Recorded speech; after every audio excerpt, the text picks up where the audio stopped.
மகாநதி இப்போ புதுசாக வந்துருச்சுங்க. டக்குன்னு பார்த்தீங்கன்னா, குழந்த வந்து 5 வயசு குழந்தையா காட்டுறாங்க. அதுக்கப்புறம் பார்த்தீங்கன்னா, காலையில எந்திக்கிறாங்க. விஜய் பயங்கரமா அந்த குழந்தைய கொஞ்சிக்கிட்டே இருக்கிறாரு. இந்த நேரத்தில பயங்கர சந்தோஷமா இருக்கு பார்க்குற நம்மளுக்கே.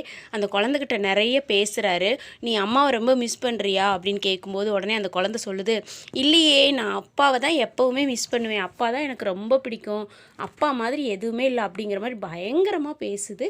அச்சசல் வந்து காவேரி பேசுகிற மாரியே பேச வைக்கிறாங்க. அதுக்கப்புறம் பார்த்தீங்கன்னா, அந்த குழந்தையோட பேர் கூட காவேரி. வேகமா ஒரு பாட்டு போடுறாங்க. விஜய்க்கும் அந்த குழந்தைக்கு இருக்கிற மாரி, ஏ ஹே ஹே ஹேன்ட்டு பயங்கர ஜாலியா அந்த குழந்தைய குளிக்க வைக்கிறாரு. வேக வேகமா அந்த ட்ரெஸ்ஸை போடும்போது, "தாத்தா கிட்ட இந்த ட்ரெஸ்ஸை காட்டணும். ட்ரெஸ்ஸு அழகா இருக்குல்ல டாடி" அப்படின்னு.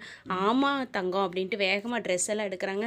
"அப்பா அந்த ட்ரெஸ்ஸில் நான் எப்படி இருக்கேன்? தேவதை மாரி இருக்கு என் தங்கக்குட்டி" அப்படின்னு பயங்கரமா விஜய் வந்து குழந்தைய கொஞ்சுறாரு. பார்க்குறக்கு ரொம்ப சந்தோஷமா இருக்குங்க.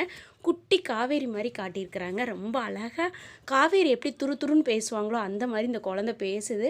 "தாத்தா அந்த ட்ரெஸ்ஸில நான் எப்படி இருக்கேன்?" அப்படின்லாம் கேட்குறாங்க. அப்புறம் "காவேரி ரெடி ஆயிட்டா" அப்படின்ட்டு வராங்க. அடுத்த எபிசோட் நம்ம சேனல்ல அப்லோட் பண்ணியிருக்கேன் பாருங்க.